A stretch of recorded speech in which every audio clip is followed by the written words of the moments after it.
arratsaldeon, eta eskerrik asko ekitaldi honetara, hitzaldi honetara etorri zareten guztioi.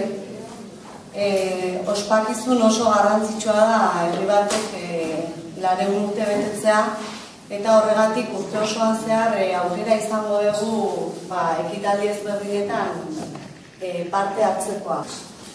Es, por tanto, como vemos, especialista en historia contemporánea del País Vasco y promotor, no lo olvidemos, de la revista de estudios históricos Leitaur, de la que fue fundador.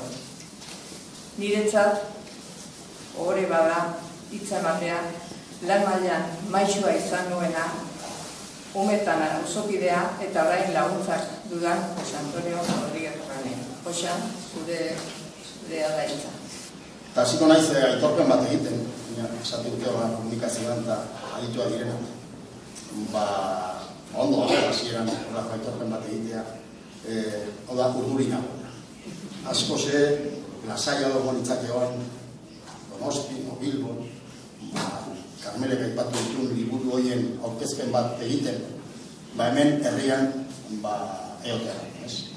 Niretzat, benetan, herriak, herrikideak, areto honek errespeta handia ematen.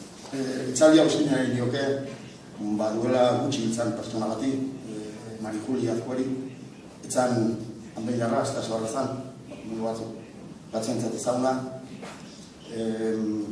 lan asko ginea beterri, euskal gintzan, kultur gintzan, bapatean itxegintun,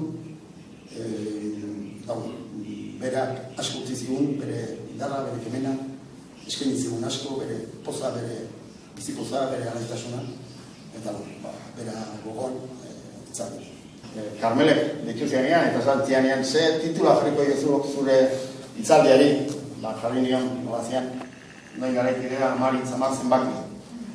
Gau jarri beharko bani, zu nioke jarriko titulu gura, jarriko nioke, hitz bat, 14.000 eta 86 aurpegi.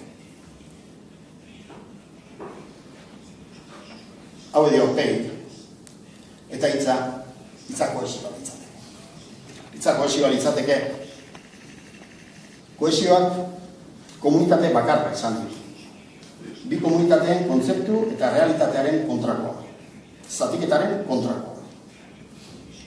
60, 70-ko, 80ko hamarkadetan, zatiketaren eta bi komunitateen arrisku mota bati aurre egin genion.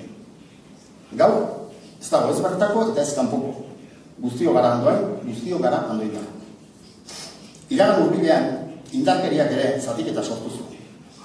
Egungo garai berrietan, aukera ezin hobea dugu, desberdintasun zatiketaren zauriak sendatzen laguntzen.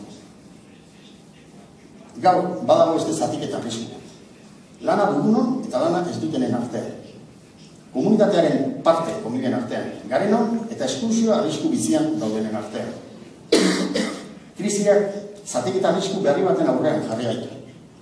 Horixe dugu orain erronka. Ezin dugu inor bazterrean utzi, berron famili horiek ezin ditugu bazterrean utzi, guztio gara handoen. Kohesioa litzateke beraz, helburu nagusia. Kohesioak besteak beste, aniztasuna, aukera berdintasuna, elkartasuna, ongizatea, jasangarritasuna, bestearen aitorpena, elkarbizitza eta parte hartzea esan nahi duelako. Eta zein da bidea, eta kohesioa nola landu. Dudarik gabe, egunerokotasunean.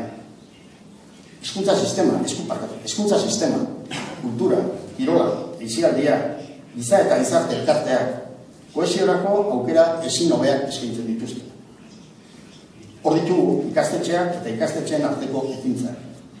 Hor, kultur elkarteak eta kultur ekimenak, musika, bezbatza, dantzataldea, euskalgintza, memoria historikoa, txikia, ondarea, handoain urguda, gaztetxea. Hor, kirol taldeak eta kirol eskolarrak. Hor, aisialdia, elkarte kultural eta gastronomikoak, txampaldiak, gaztelokala, festak, intuen bazkariak. Hor, mota desberdinetako elkarteak, merkatarienak, hirugarren adinekoak, emakumezkoenak, solidaritzarako elkarteak, auzo elkarteak, eta bat luze bat. Guztia dute helburu propioak, baina guztiak dira ezinbesteko eta lagungarri herri bezala dugun helburu komun baterako. Kohesioa. Beraz, hasi naiz esaten gaurko realitatetik atzera behituko genuela, eta bukaera jarriko dugu puntua etorkizuna. Etorkizuna doan duen, koasiaren bidetik. Eskerrik asko.